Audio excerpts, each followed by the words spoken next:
when I was a teenager. She was killed in a car accident. I'm 60 now. I was 14 then. I think about her every day, but I don't think to talk about her every day and to thank her for the course that she set my life on. But I certainly can tell you that you won't survive in our business if you don't work hard and have a solid ethical foundation. And I have her to thank for that.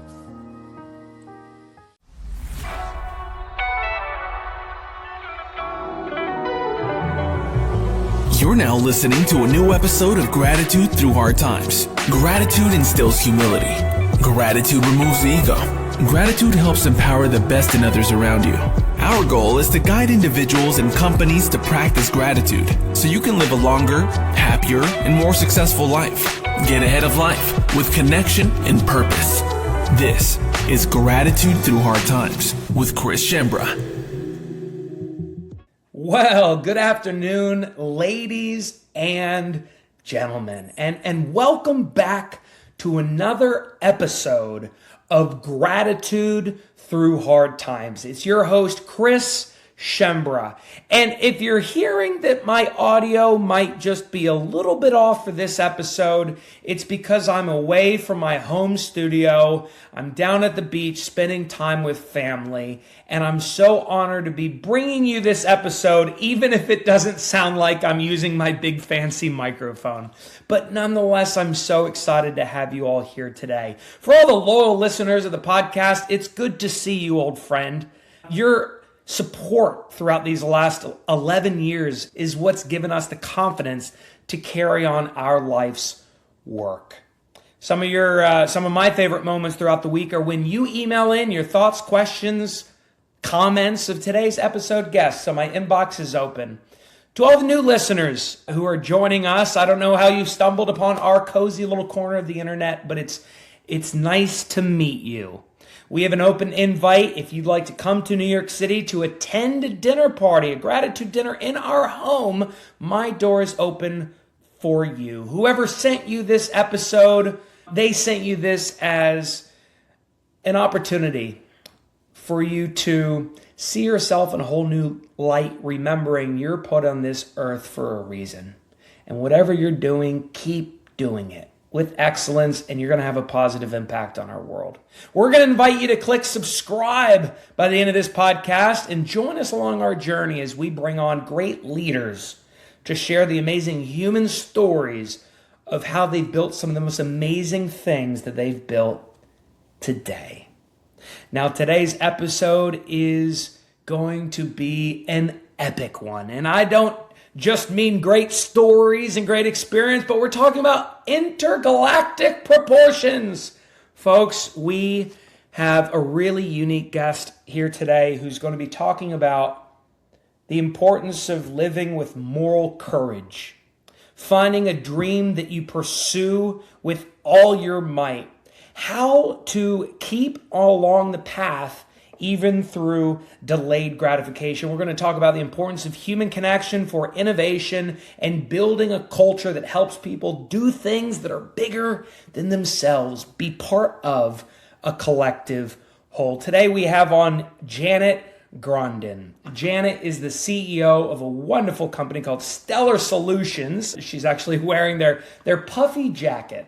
Janet has spent 30 years building the future. Her career started in military service. She actually won the Legion of Merit in the U.S. Air Force, where she was a senior officer for many, many years. She retired from the Air Force and joined the private sector, defense contractors like Northrop Grumman, and has been the CEO of Stellar Solutions now for the last number of years. She's directing teams of engineers and system specialists towards literally some of humanity's most ambitious goals.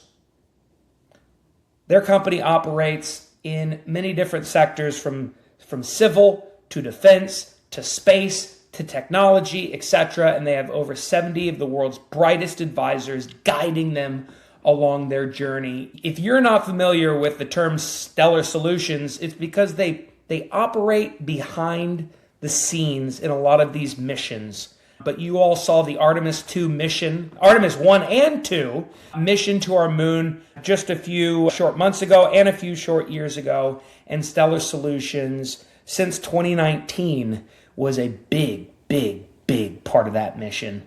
They are a woman-owned, very diverse organization, and they're just helping us reach all new heights as a species. It's an honor to have Janet here today, not to talk about some go to the moon mission, not to talk about some go-to-market strategy or hiring your 1,000th employee, but just to talk about the human in the midst of one of the greatest periods of innovation in human history. Welcome to this episode of Gratitude Through Hard Times. Janet, welcome to the podcast. Thank you, Chris. It is really an honor to be here. I love your podcast. I love your energy. And I couldn't think of a more appropriate topic than gratitude, because we certainly are full of it here, not full of it, we're full of gratitude at Stellar Solutions. Maybe you could be a little bit of full of it and full of gratitude at the same time. Life is one great dialectic. Maybe we'll talk about dialectics later. That's right. In honor of gratitude, Janet, we do have to take a simple little side detour with our signature gratitude question. Now, for all the new listeners on the call, our mission started 11 years ago around the dinner table with a simple bowl of pasta sauce. I invented a bowl of pasta sauce. I decided I should feed it to my friends to see if it's even good or not, and we gathered around the dinner table. We worked together to create the meal. We had a shared group experience. We drank great wine. They loved the sauce. But at 7:47 p.m., I paused all dinner table conversation and I asked a question that would change my life.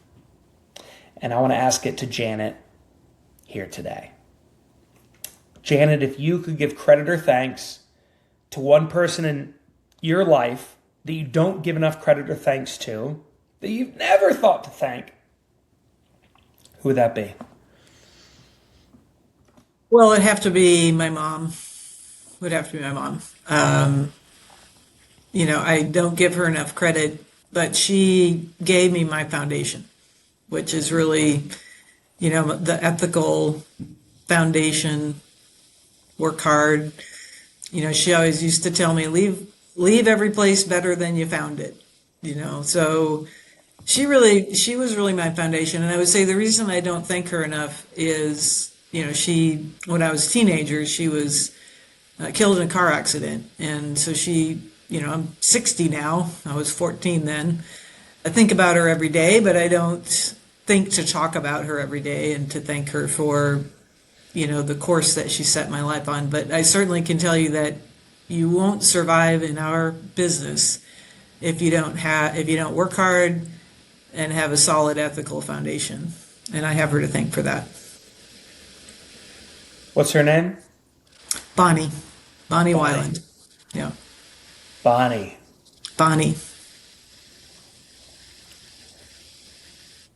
Was your dad in the car?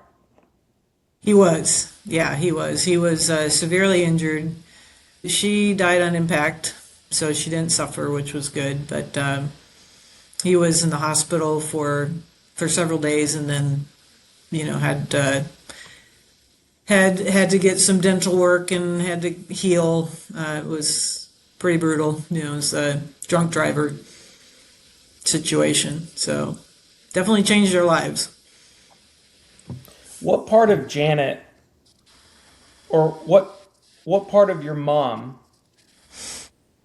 showed up in teenage Janet after the crash?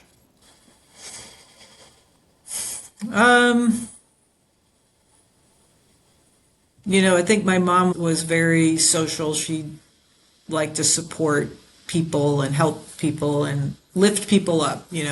Remember when I was a little girl, she was, I think, teaching Sunday school or something, and one of the girls in the class had lice, which is a very difficult situation, and it's kind of personal, and she realized her parents weren't taking care of her, so she went out and got the right kind of shampoo, and she made sure that that child had, the lice was taken care of. And those kinds of things, they stayed with me. And it's like when she saw somebody that needed help, she would take action. And I think that piece stuck with me as a teenager, realizing that, not everybody has the same starting point and the same advantages in life. And when you do see someone who could use a hand, reach out and take action. Don't walk by that problem. As a previous podcast guest, Rich Ballett, CEO of a wonderful company called Victra, once said he likes to give people hand-ups, not necessarily handouts. Exactly.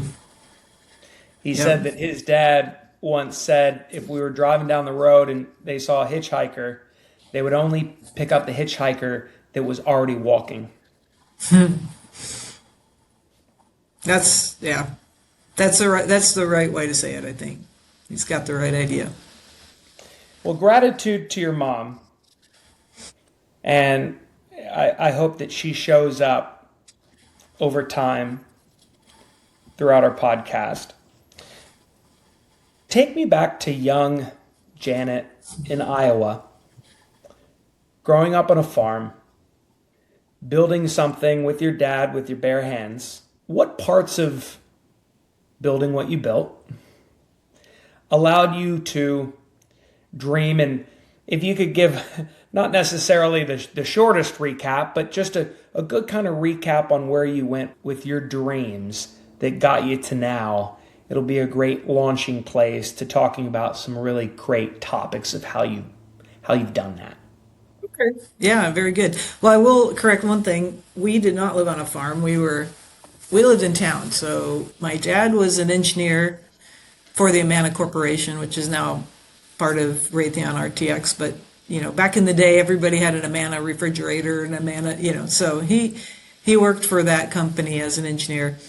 And he had a workshop. He had a workshop where he decided to build his own airplane, not from a kit, but from plans. So he got the raw materials, welded the frame together, cut out all the ribs for the wings with his jigsaw. And I would go down to the basement when we lived in Illinois the first 10 years of my life, and then we moved to Iowa. And he started it in the basement in our house in Illinois. And so I would go down and want to help, and I was not even 10 yet. So he would give me some side project to go do, and that was good. We moved to Iowa. He eventually built himself a big garage in our backyard so he could finish the airplane. It was a Starduster 2 open cockpit biplane. When my dad and mom had their car accident, he stopped working on it for several years, and then he remarried and he picked it back up and got going on it. So in terms of me actually building that airplane, I didn't build any of it, but I was there. I was interested, and it really got my love for aviation sparked. He also had his private pilot license, and he had a plane that he would fly, and he would take me up. I had some lessons, so I kind of caught the bug, the air bug, the aircraft bug. I wanted to be a pilot at one point in my life. Yeah, so I, growing up in Iowa, learning, seeing these things, it wasn't normal. It wasn't what everybody else around us was doing. My dad would open up the garage, and all the neighbor kids, especially the boys, would come over to see what Al Weiland was doing, and they watch him make his plane and ask him questions. And so that's kind of, how I grew up. It was very unique. And so when it came time for me, and I guess the other piece I have to talk about, my dad was very patriotic. He joined the Coast Guard at the tail end of World War II, and he was in just long enough. He didn't do any combat because it was over almost by the time he joined up. But he ended up getting the GI Bill, and then he went to Berkeley and got his engineering degree. That's how he started his adult life. And so with his patriotic background and the aircraft, it was probably no coincidence that I went into the Air Force. I wanted to go into the Air Force. So I ended up going to school at Embry-Riddle Aeronautical University in Prescott, Arizona, where they teach aeronautical engineering and pilot training and things like that. I couldn't afford the pilot program. It was very expensive, but I did manage to get into the engineering program and get some scholarships and things like that. So that's really how I launched my career. From that point, when I got my commission into the Air Force, a lot of what happened after that, was really just me thinking, well, this looks cool. I want to go do that. And the Air Force saying, well, why don't you go do that then? And so I was very, very fortunate. I know gratitude is a big part of who you are and what you believe in. And I have nothing but gratitude for, the Air Force for all the opportunity that I got. But I can tell you, growing up in Iowa, there was a lot to do. I did almost all of it. I played sports. I was, it was a small town, and I was in the school play. I detasseled corn. I did I waited tables. And so, I was always working. I was always active doing something, and it was a great place to grow up. I really, very grateful for that experience. It set me in a good direction. It's a beautiful journey to be able to look back and be grateful to where we grew up. I think a lot of people find more faults than what they appreciate in their childhood, and they link something that they're going through today to that. And you went through one of the hardest childhoods a person can literally imagine, and you find gratitude for it. That's a very special thing to do, Janet. That's a very powerful thing to do. It was a special place where I grew up, Williamsburg, Iowa. And, the community really supported us when my parents had their car accident. They really looked out for me, for my sister. My oldest sister was in college at that time, but they looked out for her too. And we still have friends there.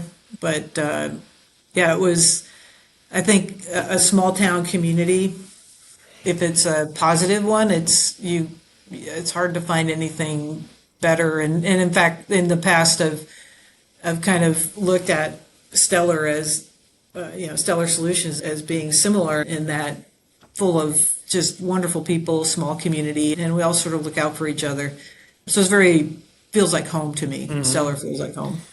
So making that transition, I grew up in Hilton Head Island, South Carolina, where, my parents came here in the early 70s. My great-uncle Ben and great-uncle Norm came here in the early 70s. And so they were part of building out this, they came here with nothing, and the island was in its infancy, and they all got to build these 50-year visions. They all got to build, they got to attract the world to it. And so it was filled with really bright dreamers. And I got to surround myself with that from a very young age. And, I was a unique kid. I was hyperactive. I was a spectacle. I was ADHD. I was all those things. But I look back on my island, or my time growing up on this island, and I see all the good. Woo! What gratitude to be surrounded by those same kind of people as Stellar Solutions and in Prescott, Arizona. But if I talk to a lot of other kids that grew up on Hilton Head, they couldn't wait to leave. See, that's a conscious choice. And what strikes me about your time in Iowa is that you said that when your dad opened up the garage door, all the people would kind of look at the spectacle because it was unique. See, that spectacle uniqueness can either bring people together or it can make people laugh at that which is different. And I think that that's so unique that community was able to embrace uniqueness and spectacle because it was creating original greatness or something, rather than see it as like a bad egg or a weird, I don't know, that spectacle, unique energy could have made you feel alone and disconnected from others, but it actually helped you connect with others. You see that? Yeah, that's a great point. And I think about that, and I think about how my dad reacted to all these, kids coming around, and he just let them come and ask their questions. He'd answer a few questions, and they'd stick around for about 10 or 15 minutes, and then, when he had enough, he'd say, "Well, see you fellas," and they'd all run off, And so it was a positive experience for them. He never made them feel like they were interrupting, but of course it's hard to build an airplane with 10 or 15 kids watching you, so But So I think he had a way about him that made people feel included, and so and that, you as a leader today, I'm kind of skipping way ahead to present day, right? You're a mom, you're a wife, you're a CEO, you are literally doing things that, well, the world has literally never seen before. Y'all put people the farthest out in space ever. Holy moly. How do you, by the way, I don't know the full details of so many things that you've done, but there's many points in your career where like you've been commissioned to do a thing and the thing doesn't actually happen until 10 or 15 years later. Where do you find that reservoir in yourself or in the people around you to stay committed to that spectacle, unique thing when everybody else around you is saying, yeah, that's not going to work? I don't know. It's a big, big thing. the great question. Not everything I touched works. I will say that. Which, by the way, that actually is probably the better teaching lesson in a sec. Yeah. But yeah.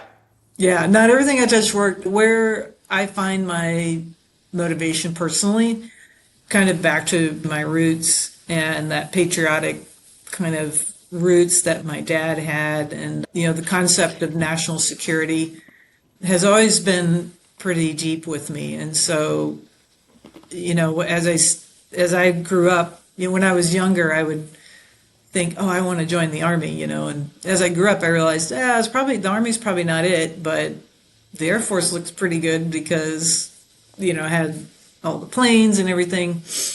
And as I grew and learned through ROTC, and then of course in the service, we got taught more and more deeper and deeper understanding of what it requires to really have a nation, and to have a nation that, where we can be free and we can do the things we want to do. We're able to innovate. No one's telling us what to do. We don't have someone that's oppressing us, and how unique that is within the world, and how much I want to preserve that for my children, my grandchildren, So it's pretty deep in terms of national security, and where space comes. So aviation was kind of always, as I was growing up, it was sort of the leading edge. There was always a new X-plane, of course, Chuck Yeager, and there was always something really cool. The space shuttle was going up at the time. I didn't really understand the significance of space, and so I just wanted to go in the Air Force and work on planes or be around planes and help missions be successful, that type of thing. When I came into the Air Force, it was right as they were really trying to build up their space capability. And so they vectored me pretty quickly into space. I went kicking and screaming because I was like, wait a minute, this is not what I didn't want to do that. I wanted to, work on airplanes. But once I got into space, I was like, wow, this is pretty cool. And I realized quickly that the high ground is space. You can't really occupy air. You can chase people out of your airspace, but you can't really occupy air, maybe with a big balloon, but then that becomes a big target. So at the end of the day, for you to operate maritime, terrestrial forces, really hold, your nation secure, you do need the high ground of space. And once I really kind of adopted that and understood that, then I was all in on how do we build the right systems, how do we create the right security environment so that it protects the U.S., our allies, our partners. And so that's what keeps me going, because all these programs, they do take years, to build a missile warning capability, to know anywhere on the globe where a missile is being launched and whether or not it could potentially be coming our way. That's not a capability you can develop overnight, and obviously it took us, decades to do that. So sometimes your part in that is very small, and you just have to keep in mind the overall mission, the importance of it, and do the piece that's assigned to you and do it as well as you can to make and keep your eye on the prize, which is getting the systems on orbit and operating and the mission success. I'm just jotting down a few great things in case you see my eyes diverted. I love what you said about high ground. What is the highest ground that we're shooting for? Like with the Artemis 2 mission, like what's the ultimate, like what is that high ground that like because I know the Artemis 2 mission, for instance, for those of you who are listening and watching, this is the mission to the moon that then went farther than any humans traveled away. What I was saying about high ground, just in like 30 seconds or less, like what is that high ground we're going for with like Artemis 2 and like, what's coming next? Yeah, great question. You hear Elon Musk wants to go to Mars and populate Mars. I think that was going on for a while. I haven't heard much about that recently. Ultimately, I think right now there's kind of a race to get back to the moon. It's interesting from a space perspective. We went to the moon a number of times, and then we didn't for decades. We just ignored the moon. Then I think NASA found water on the moon, one of the poles, and now everybody's trying to get to the moon. So China's going to the moon, Japan, us. I think there's a couple other countries that have either tried or have been successful there. And now we're talking about with Artemis a lunar base where we could have people live there, at least for some period of time, travel back and forth, as sort of a springboard for other things to happen, in space. So I think the real target right now is the moon. But there are other, just having that high ground of the moon gives you an advantage, a strategic advantage. But economically, if you were to say what's the high ground, I would almost say that's more like low Earth orbit, that's where Starlink and some of the current communication systems are being deployed into. Because I think the other piece that's coming is more in-space manufacturing. There are actually several processes that, and this isn't news or anything because the space shuttle, they did a lot of experiments. And if you follow it, that there are a lot of processes that produce much purer materials, either pharmaceuticals or some kind of a rare material. When you get out of the pull of gravity, you can actually create something with much better qualities, right? So I think in-space manufacturing is going to take off. I mean, it might take a few more years than we'd like, but we're already working on it. And I think people are going to want to go to orbit. I think people are going to want to spend the money and go to orbit and take a vacation or, do an actual space camp on orbit. Our founder, that's what she wants. She wants her grandchildren to be able to do space camp in low Earth orbit as opposed to here in terrestrial. So that would be super cool. And it's within our reach now, whereas it hasn't been in the past. Fascinating. So much of what you just said helps us, I believe, take a pause and dive into the topics that I really want us to talk about, that you want us to talk about: human connection's role in innovation. Mm-hmm. Now, I want to first ask you about a sentence you said about 3 minutes ago before we had the technology glitch. You said that you get to be a small part of something big. Now, that is awesome. You are a small part of this massive movement to space. A very important small part of a massive movement to space. Who you hire, the people you work alongside, the people you sell into, the people that you collaborate with, especially on at least the NASA front as well as national fronts, all these other fronts, and the board of 70 of the smartest advisors on the planet. All of those people, I would imagine at some point in their life, have been a big part of something small. And what I mean by that is they've always been the star. And that big thing is what got them here. And you're helping them rally to be a small part of something bigger than themselves. How does human connection play a role in that? Wow. Yeah. I would say it's 100% the role in that. The processes don't build systems. Paper doesn't build systems. You can't find a spreadsheet that wasn't built by a person that defines a system you're trying to build. People build systems. People have visions.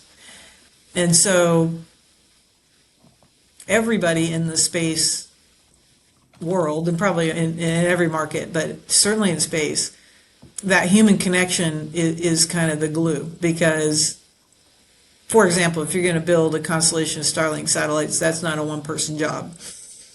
So you can set up processes. You can set up processes so that you're exchanging data in between computers without a human intervention, and you can build something that's technically great.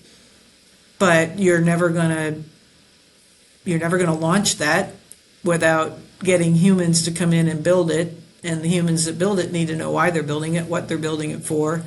They need to feel part of the mission.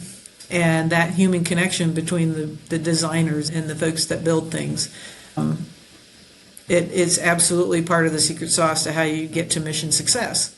If you don't know what you're building, if you don't know what you're designing, you don't know what the mission is, you may not care about there's a flaw somewhere in the system. If you know what the mission is, you know how important it is, you know your role in it, and you know the other people in the design team, you can ask, is this a problem?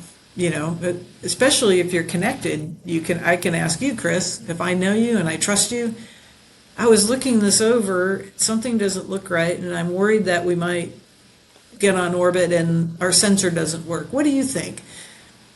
If we trust each other, then you're going to tell me, and you're going to say, that's not good. We need to go fix that, right? Can you imagine if that were a missile warning sensor and we didn't know each other and you looked at me and said, well, I think that's the dumbest thing I ever heard. I'm never going to bring that up again. And we might put a missile warning sensor on orbit that doesn't work, right? So very subtle, small interactions, human interactions, can have outsized impact on the mission. And so we're talking about the people that work these space missions and people that work for Stellar Solutions and our customers, very, very talented people with quite a bit of background experience. And, the trusted environment that we work in is it's very precious. And so we are all kind of thinking the same way. We want the mission to be successful, but it takes a lot of moral courage, it takes a lot of day-to-day courage to be able to identify when something's not right, raise the flag so that we can, that people can take care of it. So that's kind of a generalization, but I would say that's probably repeated over and over on a daily basis in every space company and every customer environment that we work in. And so we work very hard at Stellar, for example, to create a culture where people can raise issues and we deal with them and we help and support those who are trying to get the mission done. It's fascinating that you talk about trust. Let's talk about knowing the role that the other person is doing. You talk about challenging their assumptions to help them reveal hidden insights.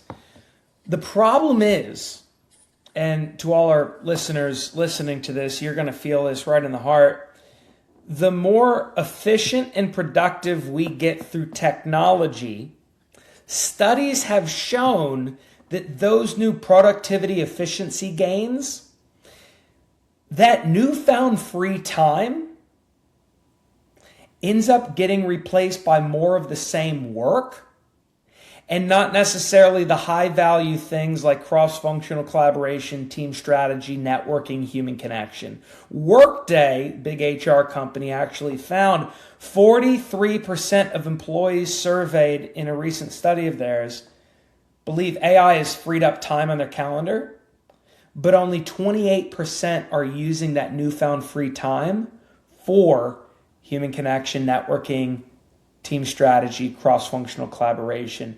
There's something called Jevons paradox, which states that efficiency gains end up getting replaced by more of the same work. How do you protect, in a world full of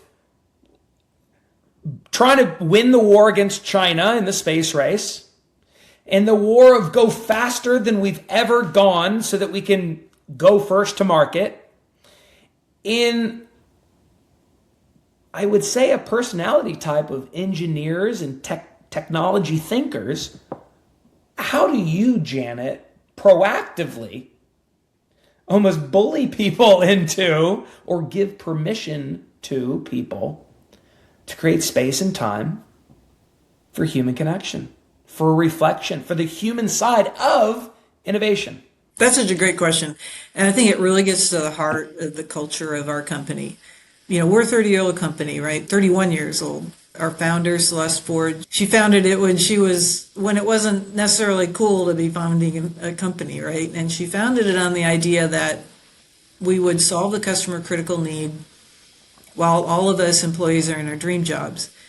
And she had this idea about crossing the boundaries of, a lot of the same challenges are being seen in like the NASA market, whereas the same challenges in the Space Force, the Air Force market, so helping each other inside the company solve problems. So the company itself was really built on a collaborative basis, and anybody in the company can send an email to the whole company and say, hey, I'm having this problem. Does anybody have any experience with it? And they almost always get some kind of response. So it starts with, I think, that kind of mentality that mission success is paramount. People are paramount. We take very good care of our people. Our leaders are in place to take care of our people. And then we put our folks in with the customers and tell them go solve their critical needs and let us know what kind of help you need. And so along the way, a lot of it is creating an environment where you trust people to do their job. You support them as they do their job. But then to your point about how do you keep connected in that? Because many of our folks, they go and work in the customer environment. So I'm sitting in our office in Chantilly right now. There's probably 10 of us in here. And it's a 200-person company because most of our employees are either overworking inside the National Reconnaissance Office or down working with NASA. They're not in the office. So we have to really be intentional about connecting with our employees. And so one of the things that we do is we have all of our leaders once a month connect for at least 30 minutes with their employees, and we ask them, are you in your dream job? What do you need? How can we help? And we find little things like,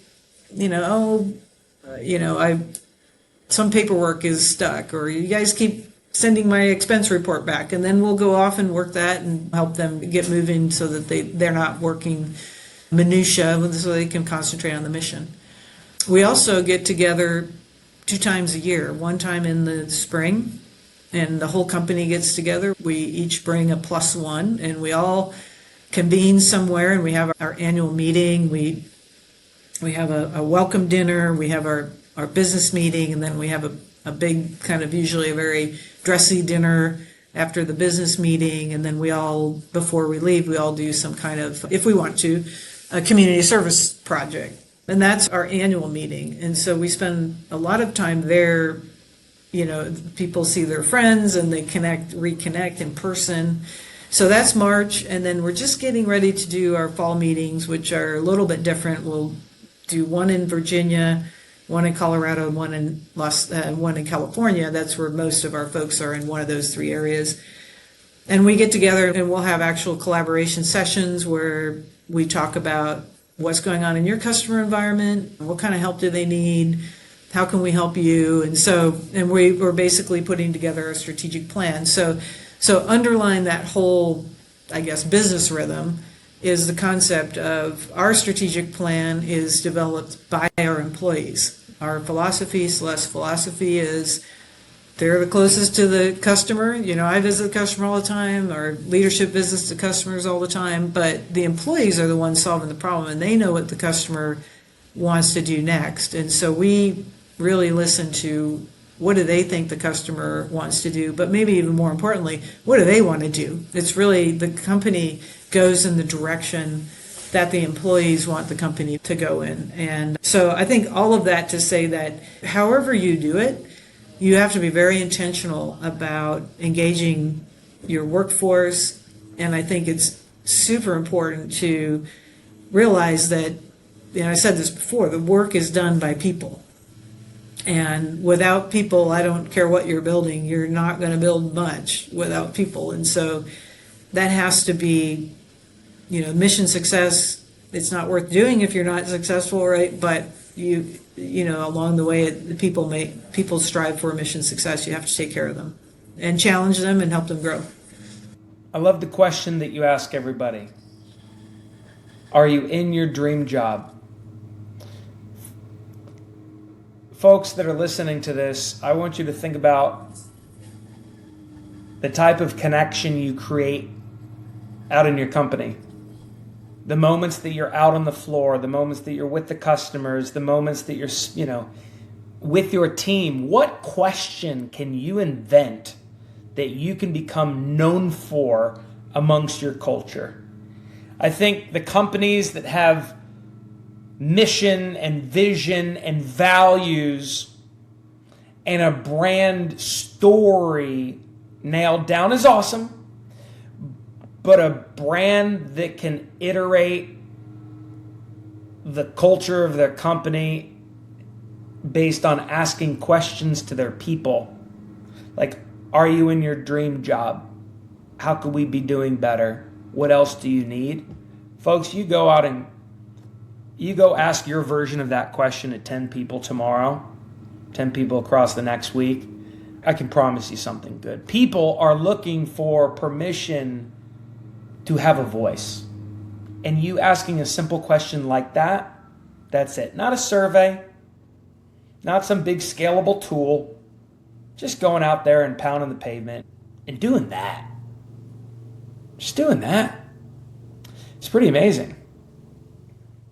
I agree. It works, and it more than works. It recreates that. It does create that connection, because I think every human should. I'm not sure every human does, but most humans want to help other humans. And so when you ask a question like, "Are you in your dream job?" I sometimes, and I'll tell you, people will say no. So people will tell me, "No, I'm not." And then of course the next question is, "Well, what is your dream job, and how can we work towards getting you that dream job?" And oftentimes the answer is, "Well, I'm working with my director or my vice president, and it's happening. It's going to happen. We have a path." And sometimes I'll find out nobody's helping them. It's like, okay, well then let's go help you.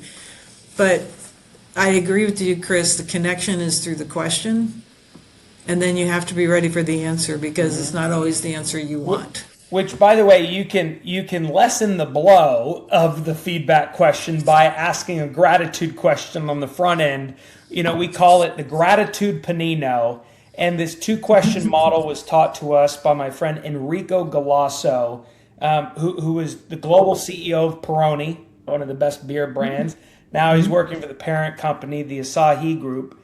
And the first question he asks in skip-level meetings is, if you could give gratitude to your direct boss, what gratitude would you give them? The second question is, if you could give the gift of feedback to your direct boss, what gift would you give them? So you can listen to all those people listening on your journey to find out your dream job question. You could ask those 2 questions that starts with gratitude, getting them into a positive mental attitude, so that the feedback will be a little bit more positively delivered. Because at the end of the day, I think really great cultures don't just deal with things going wrong, they also help things go right. And that's that shift with gratitude into a positive, solution-oriented, positive mental attitude type of way of questioning and solution-orienting. Let's start kind of landing the ship. I do want to bring up the elephant in the room, AI, for a sec. From a human connection and innovation perspective, everybody in the world is saying, use AI to do this thing. Well, what's atrophying, I believe, the more we outsource our creative thinking to technology, the weaker we become at actually coming up with those original genius insights ourselves. There's a little bit of a cognitive atrophy there. At the same time, human beings are actually using AI as a sparring partner more than they are with other humans, because there's no fear of judgment, and the AI is more patient. how actually, statistically speaking, 60% of people are giving consistent gratitude to AI and only 56% are giving consistent gratitude to humans. So we also have a gratitude gap. So from an innovation, actually like coming up with the most genius level celestial insights, how do you look at the human in relation to technology as you set your sights for achieving the higher ground way of thinking, higher ground thinking? Yeah, the human is everything. And, I'll tell you, we struggled a little bit with AI. Initially, it kind of sounded like a tool, and then it became, we should probably really adopt it significantly. We're kind of settling into, I think, where AI is indeed, it's more than a tool. It's very important. For example, and I would say that AI, we've used AI in space for a long time because we just get tons and tons of data, from our satellites.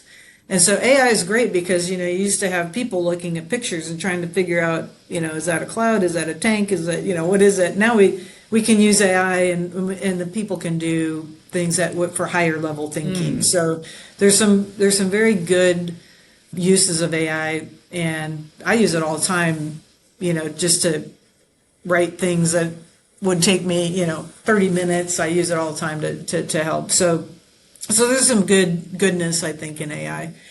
But, in our world, in the space world, it's hard for me to imagine that AI would create a better satellite, would create a Starlink, or would create an Orion capsule that goes around the moon. AI is not going to do that. Humans are going to have the vision that we need to go to the moon, or humans are going to have the vision that, geez, if I cross boundaries between, let's say, chip making and low Earth orbit, we actually work with a firm over in the UK that's going to make chip substrate on orbit. These are two different worlds in Earth. AI is not going to put those together and go, hey, we should build a spaceship to go to low Earth orbit and create diamonds and silicon and things like that, because it'll be better than if we do it here on Earth. Humans do that. So now humans are going to use AI to do that because they don't want to do all the, we don't want to do all the sifting through all the data.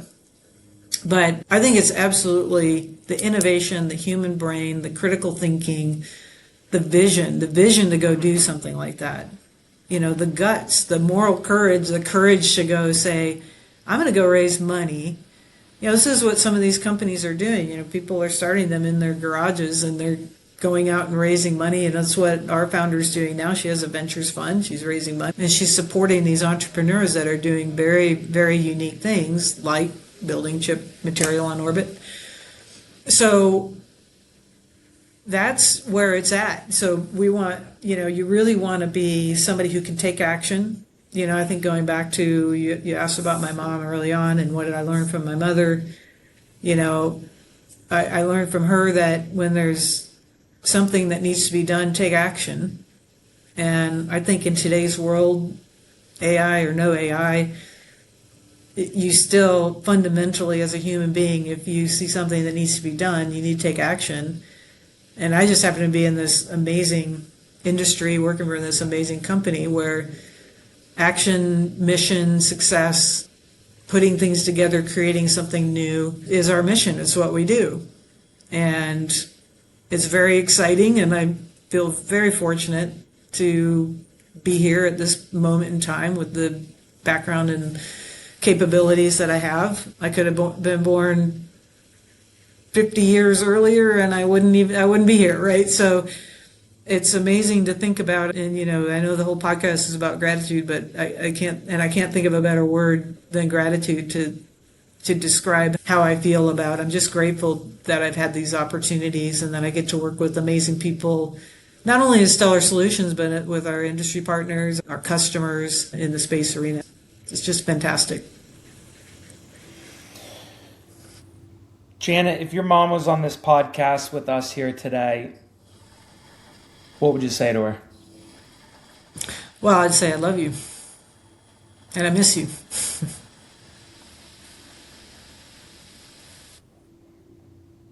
Any last words in closing? I think, Chris, I just want to say thank you for what you're doing, for bringing forth this idea of gratitude. And, this is a very different podcast than I normally do. I normally talk about the business and leadership lessons and things like this. So it's been very, very personal, but safe yet, so I appreciate that. But I think your human connectedness, I think, is really the secret sauce. And I think it's a big secret sauce for our company. And I think, having this podcast and going through this with you just reinforces that for me, that the more you know who you're working with, the more you're going to be able to do, because it all comes from internal motivation and, internal motivation and the interest in working with each other. If you don't know each other, it's hard to generate interest in working with each other. So my hat's off to you. Thank you for all you're doing to help people in their leadership journey and focus on gratitude. Well, Janet, thank you for coming on this podcast. Folks that are watching and listening to this, what a journey we went on, an intergalactic journey in this podcast. We went from small town USA, a commitment to being part of building something that's bigger than us, to a lifelong commitment to pushing the boundaries with moral courage together. We talked about how innovation and literally moonshot ideas, my gosh, golly, I mean, a lot of y'all that have been tuning into this podcast and a lot of y'all we've had on this podcast have successfully done multi-billion dollar moonshot ideas. This is literally going to the moon. But no matter what you're building, and no matter how big you want to dream, use every tool imaginable on this planet to get you there. But remember, the human is the most important part of it. It's who you're building for, it's who you're building with, and it's who is going to be in your corner at 3 a.m. in your darkest hour to get you to the moon. And Janet taught us that in this podcast. Go check out everything that they're doing at Stellar Solutions. I love that they are dot connectors. They are crossing the boundaries. They are helping people achieve their dream jobs. It's literally magic. You can feel the energy of expansion when you talk about these kind of topics. And I want you all to bring that energy into your culture, into your life, into your local community. So thanks for tuning in. For all the new listeners, I hope you enjoyed this podcast. I don't know what you thought you'd find, but now I think you know. You are doing God's great work. You have everything inside of you. The people around you needed to do great work, positive work for our world. So keep going, putting one foot in front of the other. Click that subscribe button. Join us along for this journey, and I hope y'all have a phenomenal day on Earth. Well, actually, in the Milky Way galaxy. Remember, folks, it's your space. Go explore. Janet, for 20 years I've been saying, hope y'all are having a phenomenal day on Earth. Remember, folks, it's your world. Go explore. But I just realized I'm thinking too small. Thanks for tuning in, y'all. We'll see you on another episode. Reach for the stars.